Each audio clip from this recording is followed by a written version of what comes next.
아이고, 대폭도 안 오셨네요. 윤기주 권사님 계속 안 오시네. 추워서 그런가 봐요.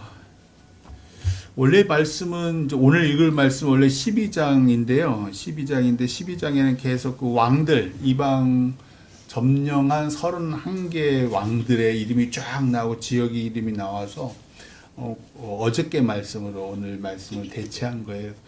그래서 어저께 말씀이 이제 오늘 말씀인데, 기억을 한번 더듬어 보세요. 모세가 죽고 느보산에서 모세가 온 가나안 땅을 다 보고 이제 120세에 죽고, 그리고 이제 여호수아가 하나님께서 강하고 담대하라, 내가 너와 함께 하겠다. 오늘도 보니까 찬양할 때 동행하신다 하잖아요.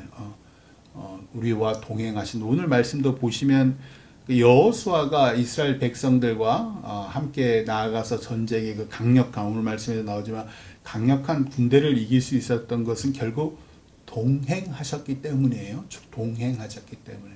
우리도 지금 하나님이 우리와 동행하시면 이 어려운 건축 과정을 잘 통과할 거. 오히려 더, 그러니까 저는 그렇게 생각을 해요.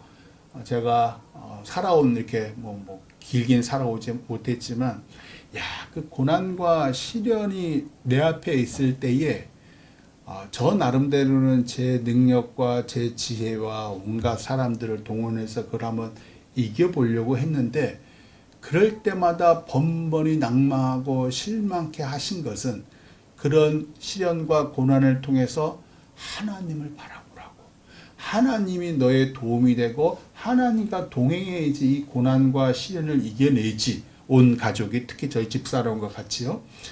집사람은 또 이제 열심히 자기도 최선을 다하겠죠. 근데 보면 하나님이 이 짧은 삶을, 이 가난하고 참 교만하고 참 벌레 같은 이 삶을 하나님께서 인도하셔서 그 짧은 생애지만 그를 거쳐 왔구나. 그래서 하나님께서 나름 이런 복을 주시고 때로는 이렇게 치시기도 하시지만, 이런 치심을 통해서 제대로 제 방향으로 걸어가라고, 하나님과 동행하는 그 방향으로 걸어가라고 계속 인도하셨구나. 여호수아의 이 가나안 땅 정복 전쟁을 통해서 하나님이 계속 우리한테 하시고자 하는 말씀은 광야의 삶과 비교를 하는 거예요. 광야 1세대들은 우리 금토교회도 마찬가지예요. 금토교회 개척하고 그 1세대들이 있었어요. 그리고 우리는 이제 1세대도 계시지만 보통 2세대, 3세대들이에요.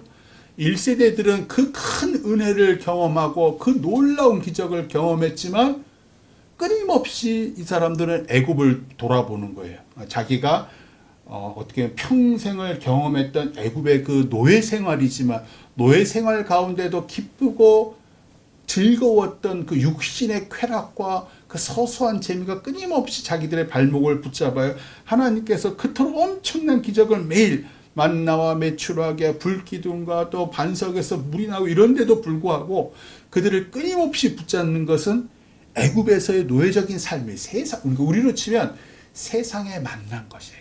세상에 즐거웠던 기억들. 내가 젊은 날 하나님 없을 때 몰래 했던 그런 무슨 달콤한 것들. 이런 것들이 끊임없이 광야 1세대들의 발목을 붙잡아요. 결국은 이 사람들은 그 많은 고난과 시련을 하나님께서 어떻게 하나님이 극복해 주시고, 이게 분명히 눈으로 봤음에도 불구하고 가데스 바네에서 그 10명의 정탐꾼들의 말씀, 오늘 말씀에서 나와요. 안악 자손이 그렇게 거인같이 있고요. 그래서 우리는 메뚜기 같더이다. 그 말에 그만 결정적으로 하나님께 뒤돌아선 거예요. 하나님도 그때까지 꾹꾹꾹꾹 참고 왔다가 이것들은 안 되겠구나. 이것들은 40년 내내 이런 식으로 살아가겠구나. 그러니까 소망을 어디에 두셨냐면 후손들에 두신 거예요. 2세대, 3세대, 4세대 얘네들은 애굽의 그 노예 생활, 세상의 탐욕적인 것에 유혹되지 않고 맛보지 않았던 애들인 거예요. 그 얘네들을 가지고 내가 가나안 땅에서 내 뜻을 이루리라.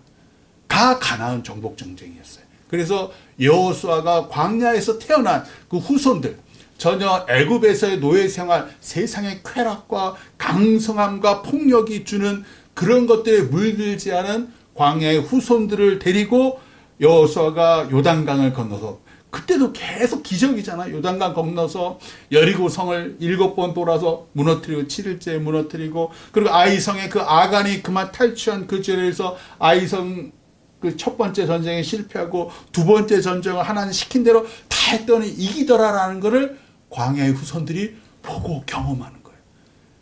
그래서 이제 오늘 말씀이 있기 전까지는 어떻게 했냐면, 그 아이성 진격을 하고 난 다음에 우리가 지난 수요일에가 그 아이성 진격 후에 예루살렘 위쪽, 즉 가나안 땅의 중부 지역이, 그 중부 지역에 그 5개의 그 족속의 왕들, 기브온 주민을 빼놓고 5개 아모리 족속의 5 왕이 왜 맞닥뜨렸는데 이겼잖아요. 그게 이제 중부 지역이에요. 그 중부 지역을 통해서 오늘 말씀 앞에는 남부 지역을 중부 지역을 점령하고 난 다음에 남부 지역까지 다 쫙 가요. 다 점령을 해요. 그리고 오늘 말씀 바로 앞에 9장 10장에는 북부 지역을 가요. 북부 지역을 정복중전으로 가는데 계속 이겨요. 승승장구예요. 왜 승승장구할까? 이제 이 광야의 후손들은 안 거예요. 우리는 계속 오늘 말씀 바로 앞에도 나와요. 15절 한번 같이 한번 읽어봐요. 여호수아 11장 15절. 이게 그 앞에도 10장 9장 계속 남부 중부 북부를 다 이길 때마다 이 말이 반드시 같이 나와요. 15절 같이 읽어봐요. 시작. 여호와께서 그의 종 모세에게 명령하신 것을 모세는 여호수아에게 명령하셨고 여호수아는 그대로 행하여 여호와께서 모세에게 명하신 모든 것을 하나도 행하지 아니한 것이 없더라. 아멘. 계속 순종의 삶이에요. 하나님이 모든 것에 함께 하셨다는 거예요. 모든 것에 함께 동행하셨다. 아까 우리 찬양한 대로. 그래서 하나님이 함께 하시니 뜻하신 대로 그대로 따른 거예요. 오늘 말씀. 그래서 이제 하나님께서 이 가나안 땅은 광야의 후손들, 애국과 세상의 쾌락과 탐욕과 권세에 물들이려 하는 나의 백성으로 가나안 땅을 정복해서 이제 오늘 말씀 뒤에는 보면 이제 각 12지파에 쭉 나눠지는 얘기가 이제 여호수아 뒷장에 딱 나와요. 자, 오늘 말씀 16절 17절에 보시면 그냥 이건 짧게 제가 얘기할게요.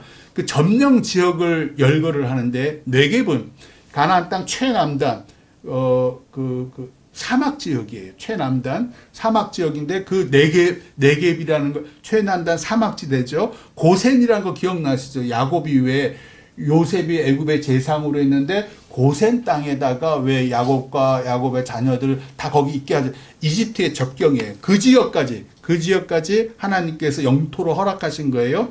아라바는 이제 그냥 중부 지역이라고 보시면 돼요. 이방 쪽 중부 지역이고, 한락산이라는 그 아까 말씀드린 네겝 사막의 최남단, 왜 이스라엘 영토를 얘기할 때 맨 위에 단과 맨 아래 부엘세바를 얘기하는데, 부엘세바가 네겝 사막의 중심에 있어요. 그 네겝 사막 그것보다 더 밑에 있는 산이 한락산이에요. 그러니까 거기까지 다 하나님께서 영토에서 쭉 얘기하는 거. 헐몬산은 이제 최고 위에 있는 산, 최북단의 산이고, 바알갓이라는 건 그 헤르몬산, 헐몬산 아래에 있는 조그만 성읍을 바알갓이라 그래요. 자, 그리고 이제 18절에 보시면 여호수아와 그 모든 왕들과 싸운 지가 오랫동안이라. 우리는 지금 이제 11장을 하고 있잖아요.